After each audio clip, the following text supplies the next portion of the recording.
I never imagined the day would come when my own daughter would see someone else as a better parent than me. My name is David. I'm not a perfect father, just a man who tried to raise his daughter the best he could. When my wife, Laura, passed away unexpectedly, I had no idea how to take care of a 6-year-old girl alone.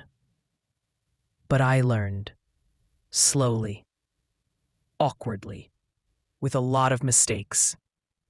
I burned dinners, forgot PTA meetings, showed up at school events straight from my mechanic job, smelling like engine oil, but I never left her side. Not once. When my daughter, Emma, got married, I felt proud and, honestly, a little relieved. I thought she'd finally have another woman in her life to guide her, the way her mother would have. Her mother-in-law, Linda, was everything I wasn't. Elegant, organized, calm. She kept her home perfect and always seemed so put together. Emma admired her immediately, and I didn't mind until the comparisons started. One quiet afternoon, after spending the day at her in-laws, Emma came home and casually said, "Dad, my mill handled everything alone after her husband died. She never acted stressed. She kept her whole life together, unlike you. Unlike you." She didn't say it to hurt me, but it landed harder than she knew.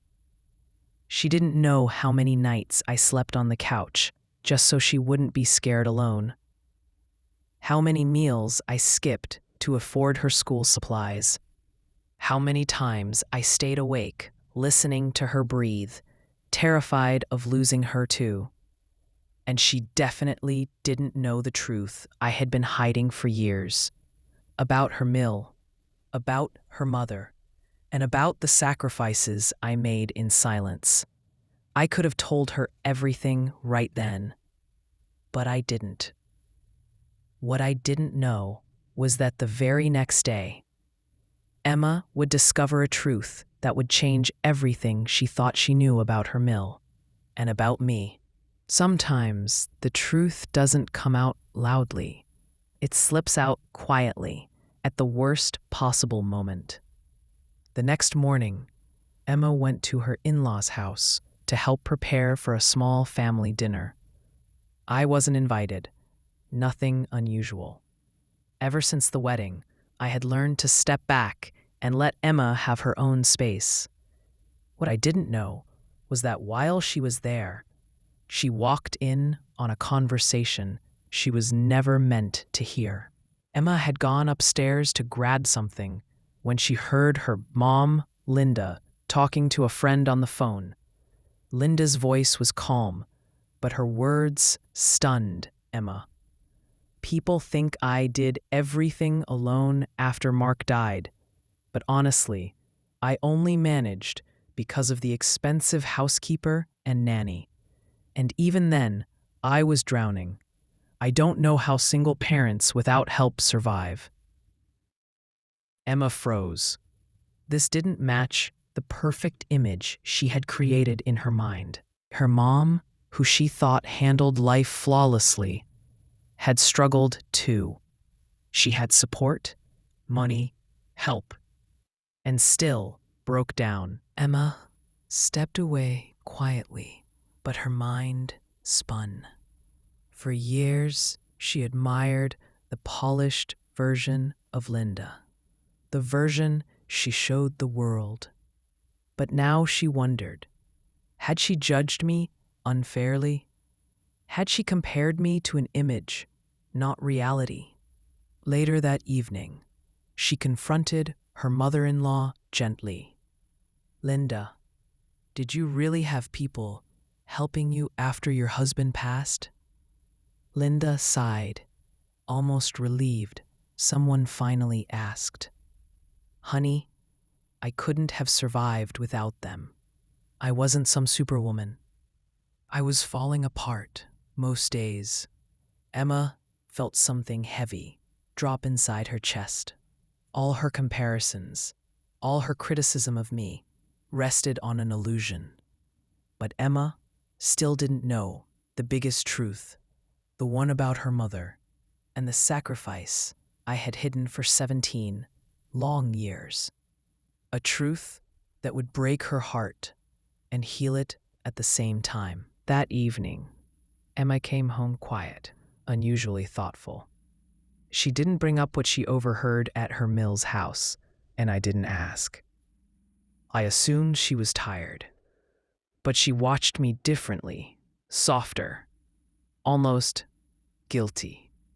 After dinner, she sat across from me, folding and unfolding her hands. Dad, can I ask you something? Of course, sweetheart. Why did you always act like everything was fine when Mom passed? You never talked about it. You never cried. You just handled things. I felt a cold weight in my chest. This was the conversation I had avoided for 17 years. Because the truth wasn't simple. It wasn't clean. And it wasn't something a 6-year-old could have ever understood. I took a deep breath. Emma, I didn't handle things. I barely survived. She looked at me, confused. You always thought I was strong, I continued. But the truth is, after your mom died, I fell apart, completely. Her eyes widened. I lost my job for a while because I couldn't focus. The house went into foreclosure. I sold everything I could. I even slept in the car for 2 weeks while you stayed with your aunt because I wanted you to feel safe. Emma's hand flew to her mouth. Dad, why didn't you ever tell me? Because you were a child. You deserved a childhood, not the burden of my suffering. And I didn't want you to think your mother's death destroyed us. I wanted you to feel like life could still be stable, even when I wasn't. Emma's eyes filled with tears. Dad, I never knew. I thought you just didn't care enough to handle things. My heart cracked. But what I told her next, the truth about her mother's final wish, was what shattered her completely and changed the way she saw me forever. Emma sat quietly, tears sliding down her cheeks as she processed everything I had hidden all those years.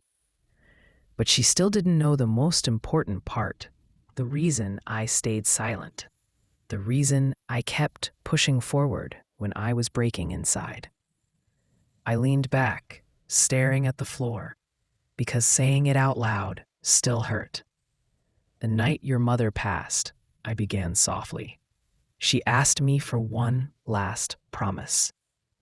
Emma straightened, eyes locked on mine. She knew her condition was getting worse, and she told me. My voice shook.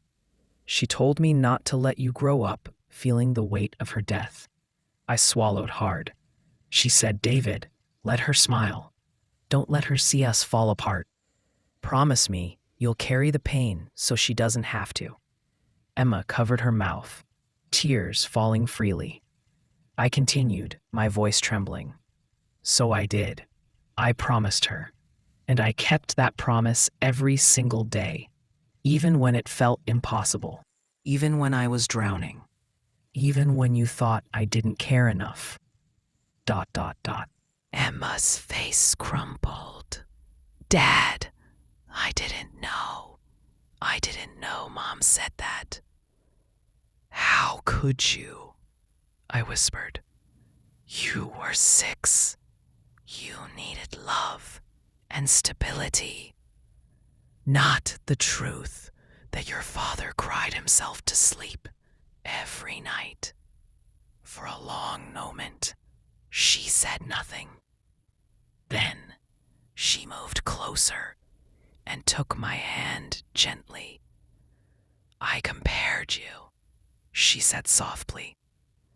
I judged you without understanding anything you went through or the promise you carried. I'm so sorry, Dad. I squeezed her hand. You were a child, Emma. I never blamed you.